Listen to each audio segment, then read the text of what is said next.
Shalom, selamat pagi. Kita akan mendengarkan firman Tuhan pada pagi ini. Sebelumnya mari kita berdoa.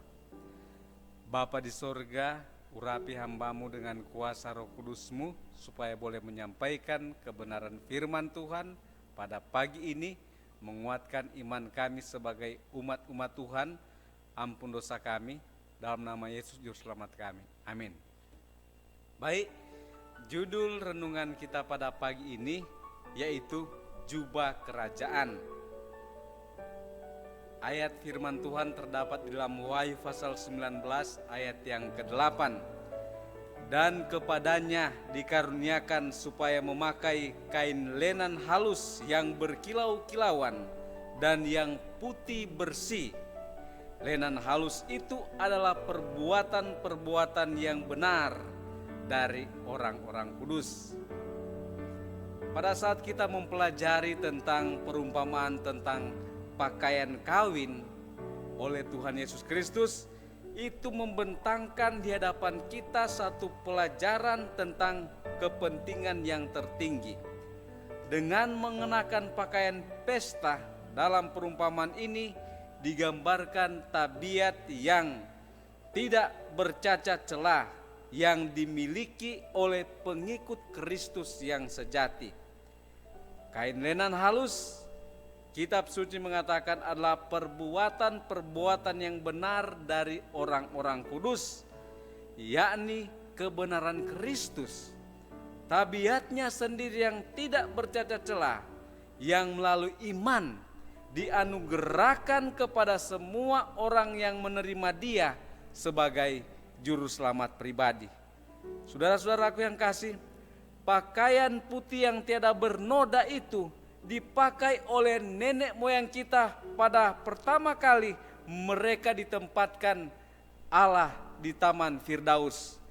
Adalah sebuah terang yang elok dan lembut, terang dari Allah meliputi pandangan yang kudus.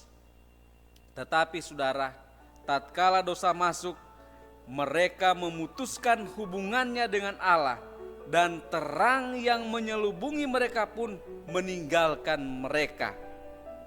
Dalam keadaan telanjang dan malu, mereka berusaha menggantikan pakaian sorga itu dengan menganyam daun-daun ara untuk menutupi dirinya. Saudaraku yang kasih, kita tidak dapat menyediakan sebuah jubah kebenaran bagi diri kita sendiri. Karena Nabi Yesaya dia berkata di dalam Yesaya 46 ayat 6 bahwa segala kesalehan kami seperti kain kotor.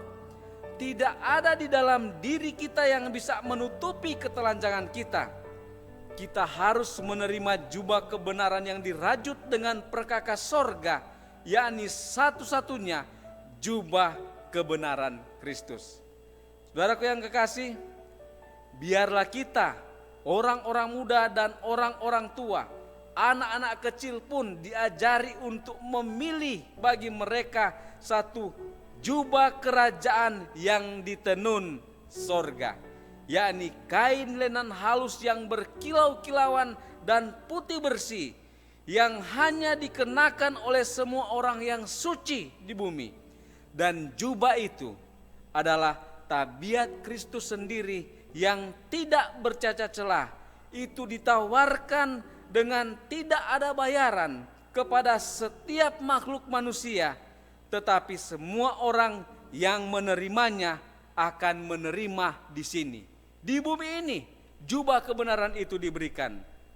Yesus sudah memberikan teladan, dan oleh penurutannya yang sempurna, Dia telah membuat semua manusia mampu untuk menuruti hukum Allah. Dan pada saat kita secara pribadi menyerahkan diri sendiri kepada Kristus, hati kita bersatu dengan hatinya, kehendak kita dipadukan dengan kehendaknya, dan pikiran kita menjadi satu dengan pikiran Kristus, maka kita menjalani kehidupan Kristus. Dan ini adalah artinya kita berpakaikan jubah kebenarannya, yaitu jubah kerajaan. Dan saat Tuhan memandang kita, Dia bukan melihat pakaian daun ara, tetapi dia melihat jubah kebenarannya sendiri yang merupakan penurutan yang sempurna pada hukum Yehova. Biarlah kiranya jubah keselamatan, jubah kerajaan itu boleh kita kenakan di dunia ini. Dengan demikian itu akan kita bawa sampai pada kedatangan Tuhan yang kedua kali. Kiranya Tuhan memberkati kita dalam nama Yesus. Amin.